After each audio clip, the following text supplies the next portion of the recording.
తాకట్లో ఉన్న మీ బంగారాన్ని విడిపించి ఆ రోజు ఆన్లైన్ రేటుకి కొంటాం. Sharma gold company. ఇప్పుడు కెరీర్ని ఫీడ్ చేయగలిగినంత వర్క్ మీకుందా? ఈ ఇండస్ట్రీ మీద డిపెండ్ అయ్యేంత బిజీగా మీరు లేరుగా ఫైనాన్షియల్గా? ఒక్కటి ప్రభు గారు, ఇక్కడ క్లారిటీ ఏంటంటే మేము ఇప్పుడున్న ఫేజ్ ఆఫ్ లైఫ్ ఆర్ మేము ఒక పీపుల్గా ఎలా మౌల్డ్ అయ్యామంటే, మేము ఫామ్లో ఏమీ ఫెసిలిటీస్ లేకుండా బేసిక్గా ఓకే ఇక్కడ ఇంతే స్థలం ఉంది, ఇన్ని వెజిటబుల్స్ ఉన్నాయి, ఇందులో మీరు బతకాలి అంటే అక్కడ హ్యాపీగా బతుకుతాం. కంప్లైంట్స్ చేసుకుంటూ అబ్బా ఇది లేదు మనకి, అది లేదు మనకి అనే ఇది లేదు. అలాగే ఇప్పుడు మేమున్న లైఫ్ కూడా కంఫర్టబుల్ ఉంది. ఇట్స్ నాట్ దట్ ఫైనాన్షియల్గా కానివ్వండి, లేకపోతే పిల్లల విషయంలో కానివ్వండి, వేరే ఎనీ ఆస్పెక్ట్ మా బోత్ సైడ్ ఫ్యామిలీస్ కానివ్వండి, ఎంత కంఫర్టబుల్ స్పేస్లో ఉన్నామంటే ఇవన్నీ ఎక్స్టర్నల్ కంఫర్ట్ కాదు, మా ఇద్దరి ఇంటర్నల్గా మేము క్రియేట్ చేసుకున్న ఒక beautiful comfortable world. External aspects అన్నీ డజంట్ మ్యాటర్. అదే అంటారు కదా, మెటీరియలిస్టిక్ థింగ్స్ కాదు, మెటీరియలిస్టిక్ ఎక్స్టీరియర్ వరల్డ్ అంతా ఒక materialistic thing is not important to us anymore. మనుషులకి ఎక్కువ వాల్యూ ఇస్తున్నాం అండ్ మనుషులుగా మంచిగా ఉంటున్నాం అండ్ ఒక హ్యాపీ జోన్లో ఉన్నాం. Touch wood. ఇద్దరులో ఎవరు బాగా డబ్బు ఖర్చు పెడతారు? అంటే నేను పెట్టాల్సి వస్తుంది ఎందుకంటే అన్ని నేనే చూసుకోవాలి కదా. పర్చేస్ తనే చేస్తుంది. బట్ ఇద్దరికి వచ్చేసి ఇప్పుడు చూడండి, ఎగ్జాంపుల్ చెప్తాను. నేను ఒక ఇల్లు ఉంటే చాలు అనుకున్నాను, ఇల్లు తీసేసుకున్నాం. అదే వచ్చేసి మంచిగా సెలెక్ట్ చేసి వెయిట్ చేసి, ఏది ఇల్లు కొనిన తర్వాత కూడా 5 years తర్వాత నేను ఆ ఇల్లుని ఫినిష్ చేశాను. నేను అంటే నాకు అనుకూలంగా ఎలా కావాలో చేసుకొని ఫినిష్ చేసి ఆ ఇంటి లోపలికి వెళ్ళింది, ఎంత కష్టాలు ఉన్నా కూడా. అయిన తర్వాత ఇంకొక ఇల్లు కొనాలని మైండ్ లేదు అసలు. ఫస్ట్ ఆఫ్ ఆల్ హరివిల్లులో కదా, హరివిల్లో అప్పుడు నేను రెంట్లో ఉన్నాను.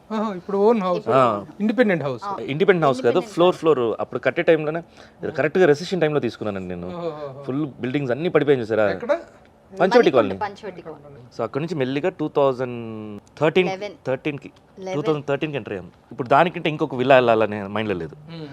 ఒక కారు, మంచి బ్యూటిఫుల్ కారు, అంటే ఫారెన్ కార్స్ అవసరం లేదు, కంఫర్ట్ కార్స్, ఇండియన్ కార్స్ ఏదైనా మంచి ఫీచర్స్ ఉండాలి, తీసేసుకున్నాను. ఇంకా మళ్ళీ దానికంటే బెటర్ కార్ వెళ్ళాలని నాకు మైండ్లో లేదు. అండ్ చాలామంది ఇప్పటికి 5 years అయిపోయింది, ఈ కార్ అమ్మేచ్చు కదా, వేరే తీసుకోవాలి, ఎందుకు అమ్మాలి, అది బాగుంది కదా, ఎందుకు కార్లు వారు చెప్పించి.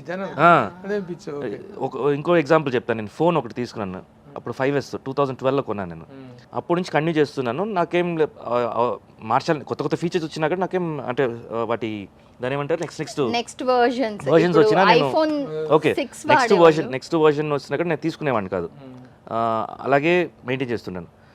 ఏమైపోయిందంటే నేను ఈ ఫోన్ చాలా స్లోగా ఉండేది, కొన్ని యాప్స్ పనిచేసేది కాదు. నేను యాప్ ప్రాబ్లం అనుకునేవాడిని.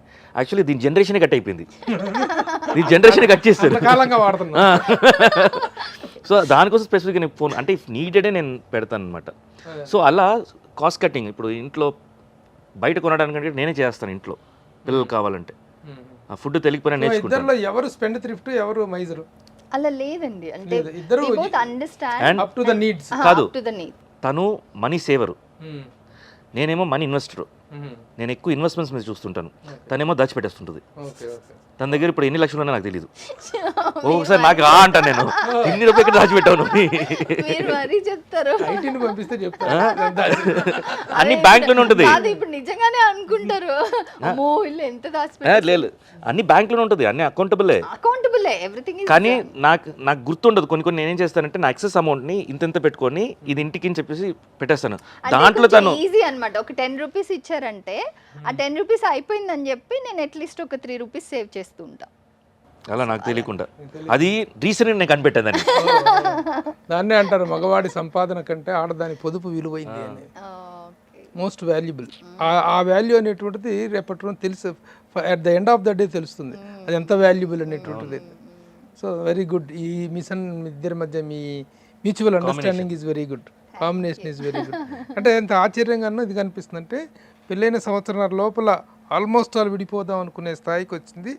3 ముళ్ళ బంధం అప్పటికంటే ఇప్పుడు గట్టిగా పడి ఉంటుంది ఆ 1.5 year తర్వాత.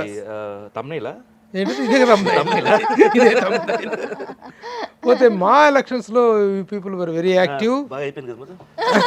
మా ఎలక్షన్స్లో మీరు చాలా యాక్టివ్గా పార్టిసిపేట్ చేశారు. ఇప్పుడు ఏంటి మా పరిస్థితి ఎలా ఉంది, మీ పరిస్థితి ఎలా ఉంది? మా ఏం చేస్తుంది, ఏం చేయబోతుంది? మా పరిస్థితి చాలా బాగుంది because of it was started 25 years back. అప్పుడు ఏమి ఫంక్షన్స్ ఉందో అదే ఫంక్షన్స్ ఇన్ని సంవత్సరాలు చేసుకుంటూనే వచ్చాము. కానీ ఇప్పుడు వచ్చిన తర్వాత ఈ కమిటీ ఏం చేసిందంటే మొత్తం అవసరం లేని ఫంక్షన్స్ అన్నీ తీసేసాము, మొత్తం డిజిటలైజ్ చేసాము ఈజీ ఫ్రెండ్లీగా. అండ్ ఆ ఎస్ఎంఎస్ది ఇంకా కంటిన్యూ చేస్తుంటారు, అవన్నీ తీసేసి వాట్సాప్ గ్రూప్ పెట్టేసాము. So everything cost cutting, at the same time వచ్చేసి ఫండ్ రేసింగ్స్ ఎలా చేద్దాం అనేది. అండ్ యాజ్ విష్ణు ప్రామిస్డ్, ఆ బిల్డింగ్ అయితే ఆల్రెడీ ప్రాసెస్లో ఉంది. ఎగ్జిస్టింగ్ మా ఆఫీస్లోనే పెద్ద బిల్డింగ్ కడుతున్నారు. సో కాంప్లెక్స్ ఫ్లోర్ విష్ణు కొనపోతున్నారు దాన్ని. సో అది ఎప్పుడు ఏంటి అనేది కమిటీ వాళ్ళు చెప్పాలి. కమిటీ వాళ్ళు చెప్తే అది యాన్యువల్ బాడీ మీటింగ్లో అన్నీ చెప్పేసి అందరూ మెంబర్స్ అందరూ మాకు ఈ కాంప్లెక్స్లోనే కావాలి అని చెప్పేసి వాళ్ళు అడగడం జరిగింది, దాన్ని రాటిఫై కూడా చేయడం జరిగింది. So everything's very clear.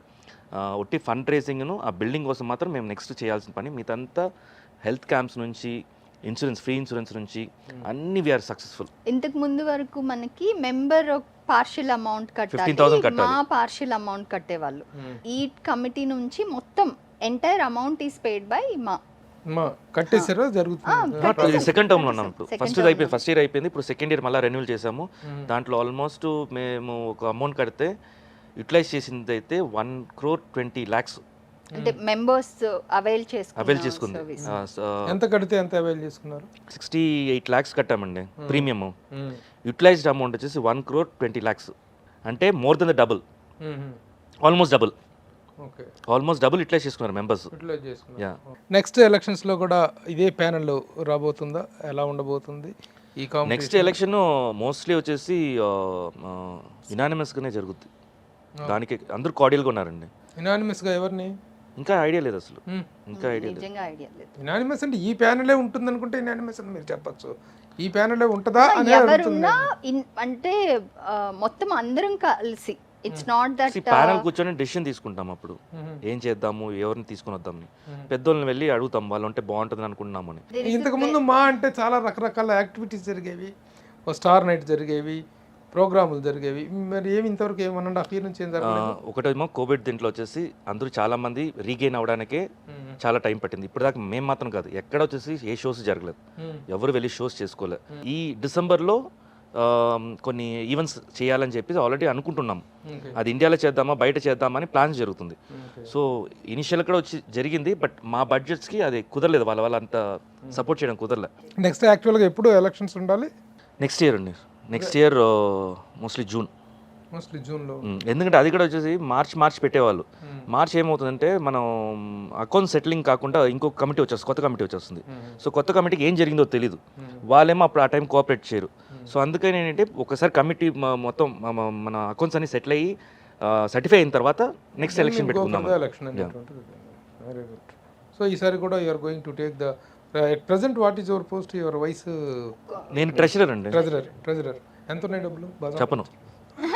మాలో ఎంత ఉన్నాయి డబ్బులు చెప్పను, అఫీషియల్గా రాయండి నాకు, నేను అప్పుడు పంపిస్తాను. సో బాగా సంపాదించారా ఇదిలో? ఫండ్ రైజింగ్ లో కానీ దేంట్లో? ఫండ్ రైజింగ్ లో కదా, బయటికి ఎంత వెళ్ళింది, లోపలికి ఎంత వచ్చింది? మెంబర్షిప్స్ లో బాగా వచ్చింది ఈసారి. మెంబర్షిప్స్ బాగా పెరిగినాయి. మెంబర్షిప్స్ పెరిగాయి. ఇక్కడ లాస్ట్ టైం ఎలా ఉండేదంటే, ఎవరు ఫోటో, ఇప్పుడు నా అసిస్టెంట్ ఉన్నాడు, నాతో పాటు 2-3 సినిమాస్ చేస్తాడు, ఇప్పుడు తను కూడా మెంబర్ అయిపోవచ్చు ముందుండే లా ప్రకారం. ఇప్పుడు ఏం చేశామంటే మినిమం 2 minutes డైలాగ్ స్పేస్ ఉండాలి, మినిమం 5 minutes స్క్రీన్ స్పేస్ ఉండాలి. 10 movies పెట్టాము. దాంట్లో పెద్ద వాళ్ళ దగ్గర నుంచి మాకు వచ్చిన రిక్వెస్ట్ అంటే 5 movies లిమిట్ చేయండి అని చెప్పేసి 5 movies ఇప్పుడు చేసాము. ఫామ్ ఛార్జెస్ ఇంక్రీజ్ చేసాం, 10,000 ఒక ఫామ్ తీసుకోవాలంటే. ఎందుకంటే అది ఈజీగా వాళ్ళు హ్యాండిల్, అంటే ఒక వస్తే వచ్చింది లేతే లేదు అన్నట్టు ఉండకూడదు. వస్తే ఆ సీరియస్నెస్ చేశారు. చాలా స్ట్రిక్ట్ చేస్తాం. అంత స్ట్రిక్ట్ చేసినా అక్కడ ద మెంబర్షిప్స్ చాలా వచ్చాయి. మోర్ దెన్ నాకు తెలిసి నిన్నటి వరకు 45 దాటింది, 45 lakhs దాటింది. 45 lakhs మెంబర్షిప్ మీదనే వచ్చినాయి. సో మా is progressing. It will progress అండి, because this lot of big pillars behind us. So అందుకని డెఫినెట్గా అది ముందుకెళ్తే తప్ప. అప్పటికి ఉన్నటువంటి వాతావరణం మా ఎలక్షన్స్ టైంలో ఇండస్ట్రీలో ఫ్రెటర్నిటీ పాయింట్ ఆఫ్ వ్యూలో కానీ, యూనిటీ పాయింట్ ఆఫ్ వ్యూలో కానీ ఒక రకమైనటువంటి అన్వాంటెడ్ అండ్ అన్ప్లెజెంట్ అట్మాస్ఫియర్ అనేది ఒకటి ఏర్పడింది. అది పాసిఫై అయింది అని అనుకుంటున్నారు? Yes, true. That's only just part of it. It's just like స్పోర్ట్ని తీసేసుకోవాలి అంతే. అందరూ ఒక్కొక్క టైంలో ఎమోషన్ అయిపోయారు, కొంతమంది రియాక్షను ఇంకోలాగా వచ్చింది. సో దానివల్ల కొంచెం యా జరిగాయి, బట్ అందరూ మర్చిపోయేది ఏముంది జరిగింది అనుకుని లైట్ తీసేసుకున్నాం. సుమన్ టీవీలో మీ పర్సనల్ అండ్ బిజినెస్ ప్రమోషన్స్ కోసం కింది నెంబర్కి కాంటాక్ట్ చేయండి.